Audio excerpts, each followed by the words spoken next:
Hello बच्चों, कैसे हो आप सब।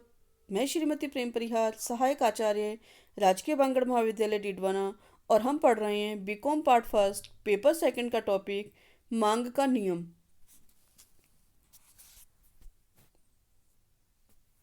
मांग का नियम।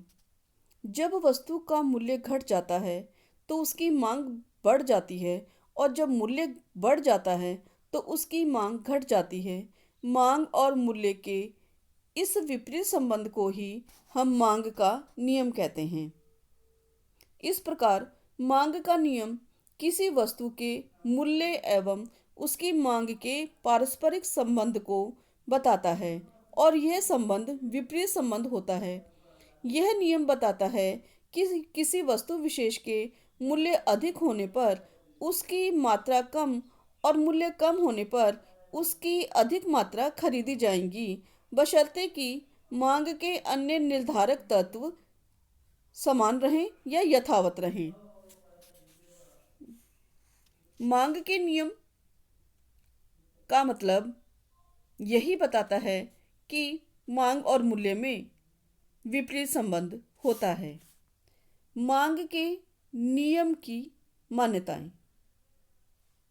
मांग के नियम अनेक मान्यताओं पर आधारित हैं। जैसा कि हम इस नियम को लागू करने से पहले कहते हैं कि अन्य बातें समान रहें, तो इन अन्य बातों में क्या क्या चीज़ें हम शामिल करते हैं उनको एक बार जान लेते हैं।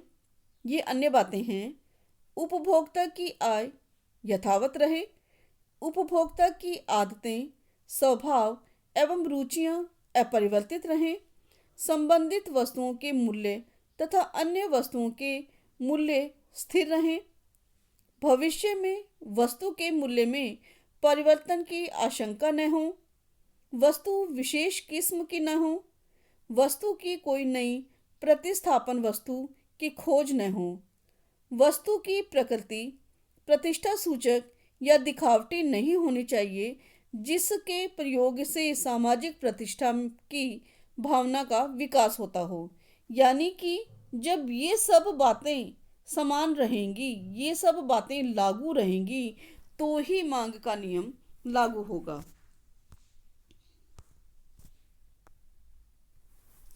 मांग के नियम की व्याख्या अथवा अधिकांश मांग वक्र का ढाल नीचे दाईं ओर क्यों होता है।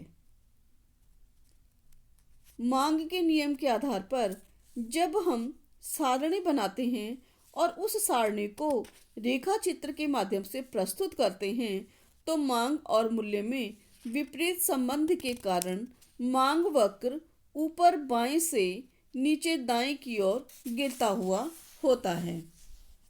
क्यों होता है, किस कारण होता है, इनके बारे में हम जानते हैं। पहला है इसके अंदर सीमांत उपयोगिता ह्रास नियम का प्रभाव। मांग का नियम सीमांत उपयोगिता ह्रास नियम पर आधारित है। वस्तु की खरीद करते समय उपभोक्ता उस वस्तु की सीमांत उपयोगिता से अधिक मूल्य देने को तत्पर नहीं होता, और जो जो वस्तु की अतिरिक्त इकाइयां खरीदी जाती है, उपयोगिता ह्रास नियम के अनुसार उत्तरोत्तर इकाइयों की सीमांत उपयोगिता भी घटती जाती है। जब उपभोक्ता किसी वस्तु की अतिरिक्त इकाइयां तभी खरीदेगा जबकि उसकी कीमत में कमी हो। इस प्रकार अन्य बातें समान रहने पर ऊंची कीमत पर उपभोक्ता कम इकाइयां ही खरीदता है, क्योंकि कम इकाइयों पर ही उसकी सीमांत उपयोगिता मूल्य के बराबर हो जाती है।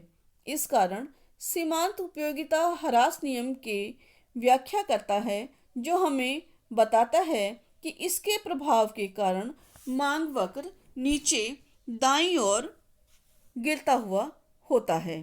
दूसरा है प्रतिस्थापन प्रभाव। मूल्य और मांग में उल्टा संबंध प्रतिस्थापन प्रभाव के कारण भी उत्पन्न होता है। जब किसी आवश्यकता की पूर्ति दो या दो से अधिक वस्तुओं के समान रूप से की जा सकती है, तो ऐसी वस्तुओं को प्रतिस्थापन वस्तुएं कहते हैं। और जब एक वस्तु के मूल्य बढ़ जाता है और दूसरी प्रतिस्थापन वस्तु का मूल्य स्थिर रहता है, तो उपभोक्ता महंगी वस्तु के उपभोग को कम कर सस्ती वस्तु के उपभोग को बढ़ा देता है। अतः मूल्य बढ़ने पर पहली वस्तु की मांग कम होती है और इसी प्रकार अगर वह वस्तु सस्ती हो जाती है तथा प्रतिस्थापन वस्तुओं का मूल्य नहीं बदलता है तो उपभोक्ता इस सस्ती वस्तु को दूसरी वस्तु के स्थान पर प्रयोग करने लगते हैं और उसकी मांग बढ़ जाती है। इसे प्रतिस्थापन प्रभाव कहते हैं और प्रतिस्थापन प्रभाव के कारण भी मांग वक्र की ढाल नीचे दाईं ओर गिरती हुई होती है।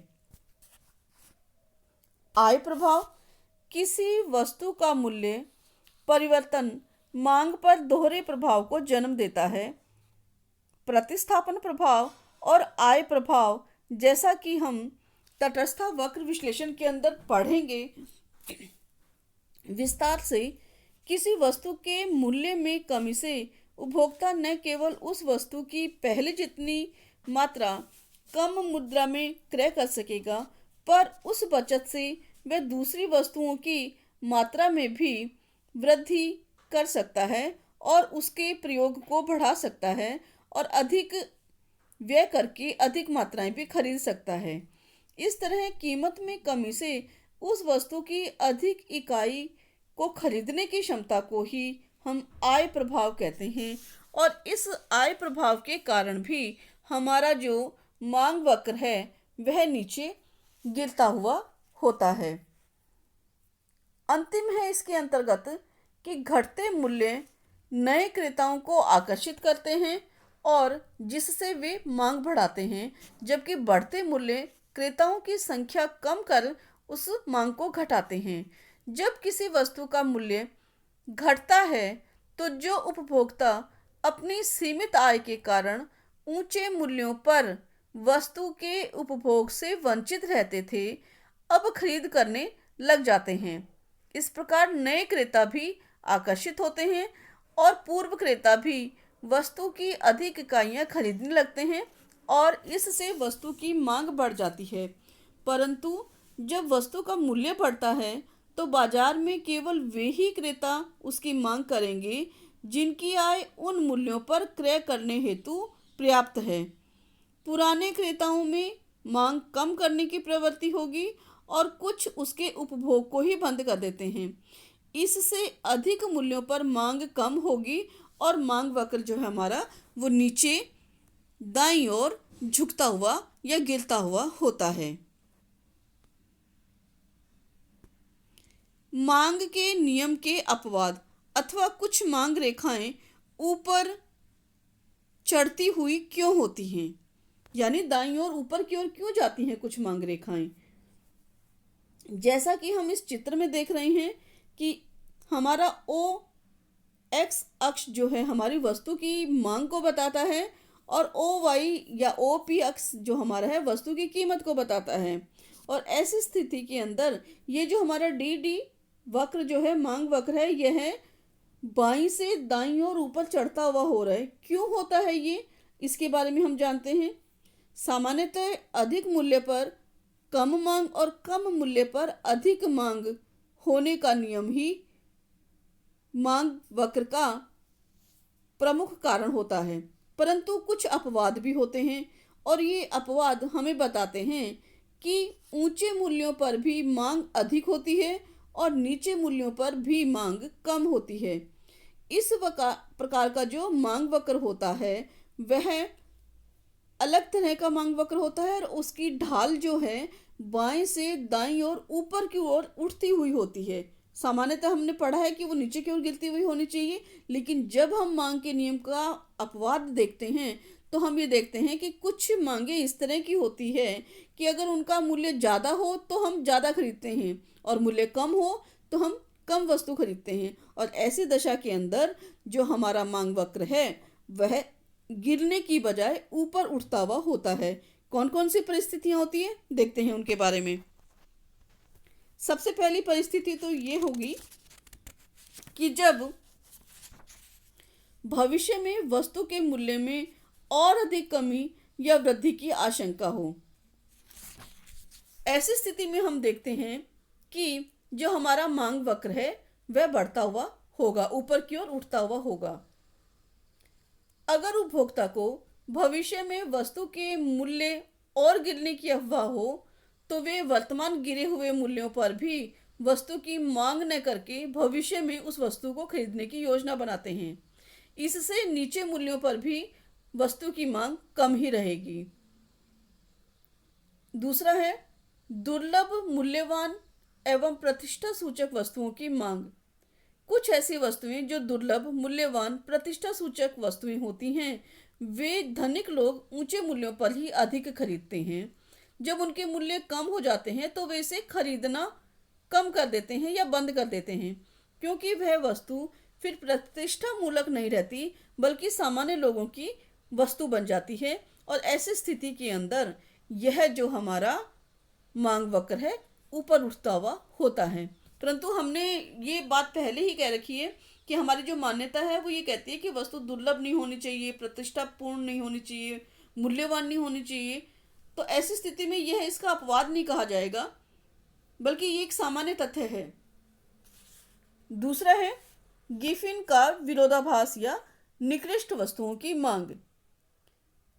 गिफिन ने प्रमाणित किया है कि कुछ घटिया वस्तुओं की कीमत जब कम हो जाती है या गिर जाती है तो उनकी मांग बढ़ने की बजाय घटती है।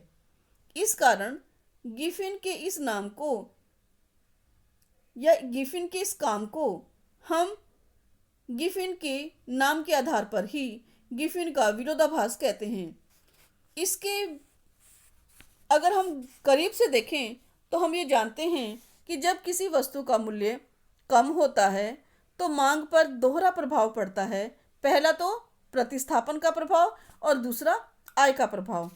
मांग पर प्रतिस्थापन प्रभाव हमेशा पॉजिटिव होता है यानी धनात्मक होता है। इससे सस्ती वस्तु की मांग का विस्तार होता है, पर प्रतिस्थापन वस्तु के प्रभाव के साथ आय का प्रभाव भी पड़ता है। अतः घटिया वस्तु की कीमत में कमी एक प्रकार से उपभोक्ता की आय में वृद्धि के समान ही होती है। ऐसी स्थिति में अगर वह बची हुई आय को घटिया वस्तु की अधिक इकाइयां उपयोग में लगाता है तो कीमत में कमी के साथ घटिया वस्तु की मांग भी बढ़ेगी और यह धनात्मक प्रभाव आय प्रभाव होगा। पर अगर उपभोक्ता इस बची हुई आय को श्रेष्ठ वस्तुओं पर व्यय करे तो ऊंचे मूल्यों पर भी श्रेष्ठ वस्तुओं की मांग अधिक होगी। इससे आय का ऋणात्मक प्रभाव होगा। जैसा मैंने आपको पहले भी बताया था इसके बारे में कि अगर डालडा घी की कीमत कम हो जाए तो उपभोक्ता डालडा की पूर्व व पहले वाली मात्रा या पूर्व वाली मात्रा को क्रय करने की अपेक्षा कम व्यय करना पड़ेगा और डालडा घी की कीमत में यह कमी उसकी आय में वृद्धि के समान ही होगी। अगर 20 रुपये कम होते हैं डालडा घी के भाव तो ये मान करके चला जाता है कि उपभोक्ता की आय जो है वह 20 रुपये बढ़ गई है। अगर इस आय को या इस अतिरिक्त बची हुई आय को वह शुद्ध घी पर व्यय करे तो ऊंचे मूल्य पर भी शुद्ध घी की मांग बढ़ेगी और यही प्रवृत्ति गिफिन के नाम पर या गिफिन का विरोधाभास ही कहा जाएगा। और ऐसी दशा में मांग वक्र नीचे से ऊपर उठेगा। इसी कारण निकृष्ट वस्तुओं की कीमत जब हम देखते हैं कि उस निकृष्ट वस्तुओं के संबंध में ऋणात्मक आय प्रभाव का जो धनात्मक प्रतिस्थापन प्रभाव होता है उसके कारण वस्तु की कीमत में कमी होने पर भी उसकी मांग बढ़ने के बजाय घटती है तथा कीमत में वृद्धि पर मांग बढ़ती है और हमारा जो मांग वक्र है वह ऊपर की ओर उठता हुआ होता है। अगला है अज्ञानता व भ्रम की स्थिति। उपभोक्ता केवल अज्ञानता और भ्रम में कम मूल्य वाली वस्तु को निकृष्ट, कम गुण वाली तथा निम्न महत्व की समझकर उन्हें नहीं खरीदते हैं, बल्कि ऊंचे मूल्य वाली वस्तुओं को श्रेष्ठ, अधिक उत्तम, अधिक उपयोगी समझकर खरीदते हैं। और ऐसी दशा में कम मूल्य पर भी वस्तु की कम मात्रा तथा दूसरी ओर ऊंचे मूल्य पर भी वस्तु की अधिक मात्रा खरीदी जाती है। इस कारण मांग का नियम यहाँ लागू नहीं होता है और मांग वक्र नीचे से दाईं ओर ऊपर उठता हुआ होता है। अगला है जीवन की अनिवार्य वस्तुओं की मांग। मांग का नियम कुछ दशाओं में अनिवार्य वस्तुओं की मांग के संबंध में भी लागू नहीं होता है, क्योंकि उपभोक्ता एक सीमा तक मूल्य बढ़ने पर भी उसकी आवश्यक मात्रा तो खरीदेगा ही और मूल्य नीचे गिर जाने पर भी एक सीमा के बाद बिल्कुल भी मांग में वृद्धि न करेगा। ऐसी स्थिति में हमारा जो मांग वक्र है वह नीचे से ऊपर उठता हुआ होता है। जैसे अगर हम एक सामान्य बात करें कि अगर नमक का भाव अभी जैसे मान लीजिए कि 20 रुपए चल रहा है और वो 2 रुपए पे आ जाता है, तो क्या हम नमक की बोलियां खरीद खरीद के थोड़ी रख लेते हैं? यानी कि उसकी भाव अगर कम होंगे तो भी हम उसे ज़्यादा मात्रा में नहीं खरीदेंगे। ये इसका कारण है। और इस ऐसी दृष्टि के अंदर जब जीवन की अनिवार्य वस्तुओं की मांग होती है तो उस दृष्टि के अंदर जब हम मांग वक्र बनाते हैं तो मांग वक्र हमारा नीचे से ऊपर दाईं ओर उठता हुआ होता है। अंतिम है इसके अंतर्गत विशिष्ट ब्रांड से लगाव। जब कुछ उपभोक्ता किसी विशिष्ट ब्रांड की वस्तुएं ही खरीदने को वरीयता देते हैं तो वहां पर मांग का नियम लागू नहीं होता है, क्योंकि ऐसे उपभोक्ता मूल्य बढ़ने पर भी उस वस्तु की मांग अधिक करेंगे और मांग वक्र ऊपर की ओर उठता हुआ होगा। तो ये हमारा मांग का नियम और उसके अपवाद आज हमने जाने।